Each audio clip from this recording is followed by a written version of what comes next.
Hello everyone, in this video I want to share with you 8 tips that helped me achieve Band 8 in IELTS writing, and hopefully these tips will help you become successful in your writing test as well.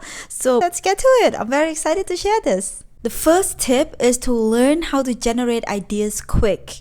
Time is candidates' biggest enemy in IELTS writing because we only have 60 minutes to read the questions, understand the questions, creating ideas to answer the questions, and actually write it down. So we have to be quick in all of these cases. And ideas are very important. Without ideas, you can't write compelling essays. And if you're not great at this skill, the skill of generating new ideas quick, you have to create a habit of it. Start by joining debate clubs or discussion clubs. Join any community conversation. The more you do it, the easier it becomes. I consider myself pretty good at this skill where I can generate ideas quick because I practice it on almost a daily basis.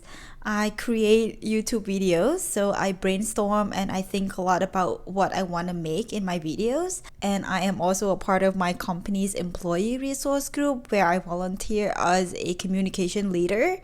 So I handle lots of the communication in that group. I also listen to the news and podcasts where I get a lot of useful information from those platforms to help me become smarter, and therefore, in general, I can generate creative idea easier, I would say. So get into the habit of generating ideas quick because in IELTS writing, you just don't have time. And tip number 2 is to always invest time in planning or brainstorming at the beginning.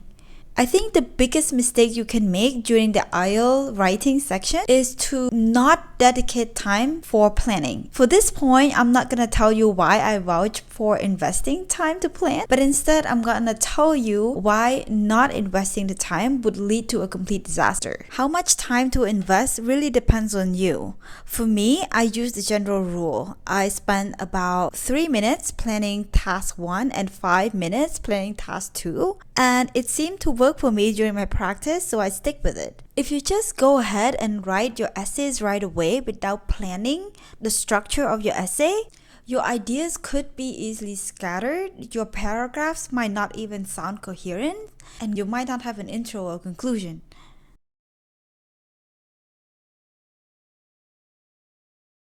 Tip number 3 is to keep task 1 at 20 minutes and keep task 2 at 40 minutes. Time management is key in getting a high band in IELTS writing because you want to make sure that you answer all of the questions. I was very strict in my timing. I kept task 1 at exactly 20 minutes and I kept task 2 at exactly 40 minutes. For this one, I do not recommend changing the recommended time. I think you should stick to 20 and 40 on task 1 and task 2, and here's the reason why. If you do the math on this, we have 60 minutes to write 400 words, 150 on task 1 and 250 on task 2. Math is telling us that if you divide 150 by 400, that is 37.5%.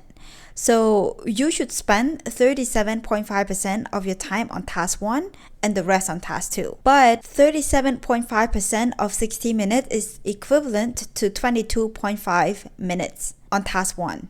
And therefore 37.5 minutes on task 2. And you may ask, why not spend 22.5 minutes on task 1?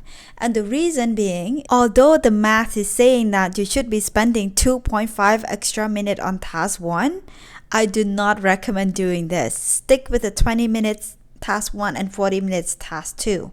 And the reason being, when we dedicate a certain amount of time to task 1, in reality, with all the planning in our head, we tend to write a little bit slower and spend a little bit more time on that task.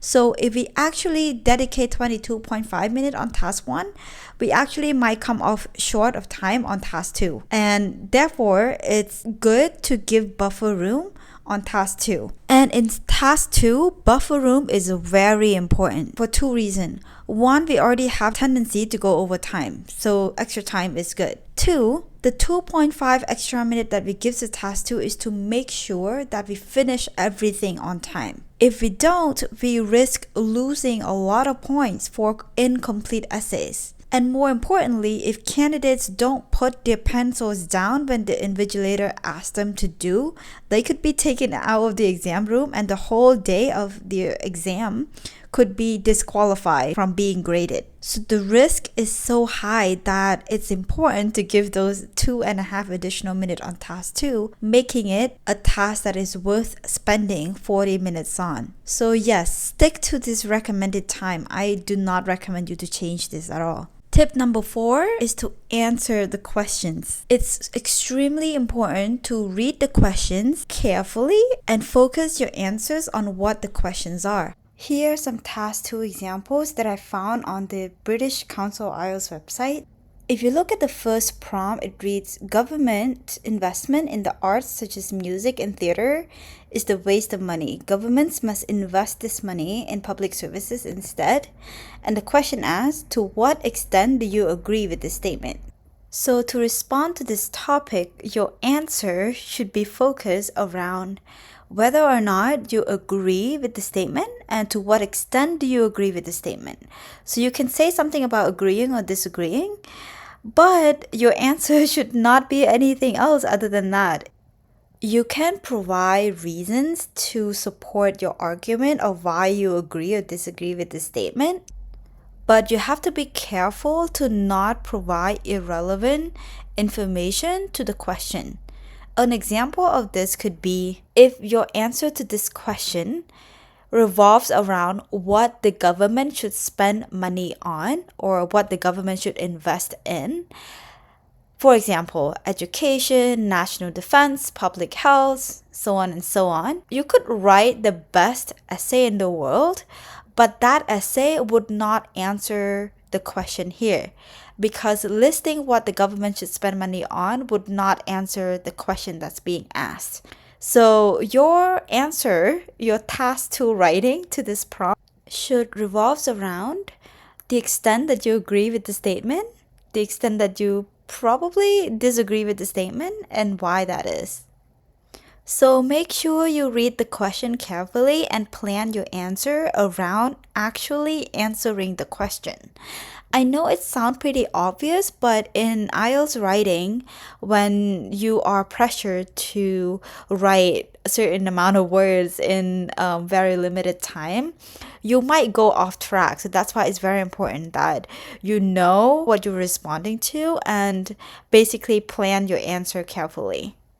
Tip number 5 is to learn the format of the writing. Do not practice the writing test by writing aimlessly. Learn the format that people with high band have used, and also there are a lot of recommended videos out there on YouTube to teach you how to write effective format in your writing task. So learn those. There is a format that can help you achieve high band on both task 1 and task 2. So go search YouTube's on how experts write their essays. When I learned to practice this, I watched a video, I'll insert a link, that really helped me in writing my tasks effectively using the format that could help me get high band. And this is in addition to just answering the questions. Yeah, so learn your format and practice your writing accordingly. And tip number 6 is to use examples as much as possible. In your essays, especially in task 2, try to incorporate examples as much as you can. I find them to be helpful in multiple ways. One is they help support your arguments. And 2, they show that you have a wide range of vocabularies at your expense. And 3, they help you sound more fluent in your writing. I myself use lots of examples when I practice the writing test as well as when I actually write the test during the exam. I used examples whenever I can. I think examples are probably one of the main reasons why that helped me score band 8 in my writing section. And tip number 7. Tip number 7 might not be for everyone, but I found it to be very helpful to help me learn. And that tip is to use ChatGPT intelligently. We are in the age of AI. I think it's best to utilize it to help us learn. In this part, I want to be careful as well as be clear about how you can use ChatGPT to help you, because if you're not careful, it could actually work against you instead of working in your favor. Here are a few do's and don'ts of using ChatGPT to help you with the writing practice. The first don't use it to help you generate ideas. As I mentioned before, generating ideas quick is key to getting a high band on IELTS. This is a skill that you should learn how to create, not something that you should rely on ChatGPT. If you rely on ChatGPT often, you can become too reliant on it to the point where when you are put in the actual exam, you have no idea, you have no practice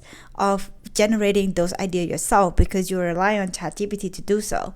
So I do not recommend using ChatGPT to help you generate ideas because this is your creative skill to learn. Using ChatGPT for that could strip you off of this skill. So I think you should always brainstorm your ideas by yourself when you practice, because in the actual exam, you are not going to have ChatGPT to help you. However, do use it to correct your grammar and to provide suggestions on sentence structures. When I practiced writing task 1 and task 2 before the exam, I actually used ChatGPT a lot to help me improve my writing. I would practice by hand written down essays first, and then I would type it up into ChatGPT and then ask for its recommendation to improve, and also ask for its correction of my grammatical mistakes. And then I would also ask ChatGPT to score my writing and also to suggest a better version of my essay, so that over time I could see how can I improve the structure of my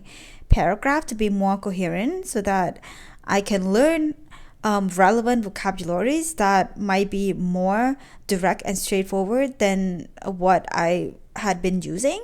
So it's very helpful to me in that sense, where it gives me a better version of my essays, but it is not the tool where it come up with the answers to my essay. With the help of ChatGPT, over time, by looking at the better version that ChatGPT created, I learned to write better sentence structures as well as coming up with better vocabularies to support my arguments. However, when you use ChatGPT to score your writing, I would recommend that you be careful with what you see on the screen, because apparently ChatGPT tends to score your writing lower than what an actual examiner would score your writing.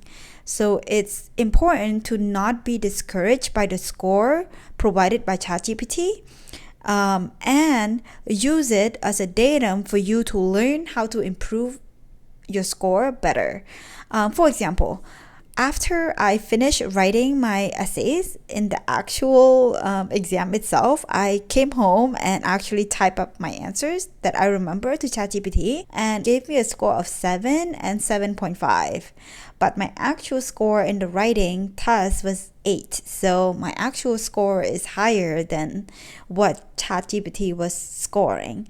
So just keep that in mind, and I hope that whatever you get, you don't get discouraged. Just try to use it effectively. And tip number 8 is to practice. The amount of practice that you need depends on your current IELTS level. And practice allows you to learn more about your strengths and weaknesses, which is something that's really important for you to know. The more you practice, the more you'll know what are your strengths, what are your weaknesses. For example, if you are slow in generating ideas, you would want to put more time into that and less time in the actual writing itself if you are very fast in the writing part. But if you are pretty quick in generating ideas like me, then you can probably put a little bit less time on that and more time on the writing part. Because for me, I was slow in actually writing the essay itself, so I dedicate more time on the actual writing part. So yeah, the more you practice, the more you'll know what your strengths and weaknesses are and customize your practice accordingly, right? A general rule that is recommended by someone, for example, to put certain minutes on planning and brainstorming and all that, and certain amount of time on the writing, that general rule, I would say, is a guidance to help you start somewhere. But when it comes to actually writing good essays, only you know what amount of time is needed to put into brainstorming and to the actual writing. So if you don't practice enough, you're probably not going to know. So it's important that you give yourself enough time to practice. I want to give you a full disclosure here. I practiced writing approximately 5 full iterations of the writing test. It might not sound a lot, but when I practiced, I did it intelligently, I would say. I used all of the tips that I have shared from point 1 to 7. So when I practice with those tips in mind, I'm actually practicing effectively, but your particular scenario will be different from mine. Just because I felt confident and efficient in practicing with 5 full essays, it doesn't mean that 5 will be enough for you. And it doesn't mean that you have to hit 5 to feel confident. For you, it could be 10, it could be 20, it could be 2, it could be 3. Keep practicing until you feel confident. And to be honest with you, confidence is the biggest booster of your performance during the test.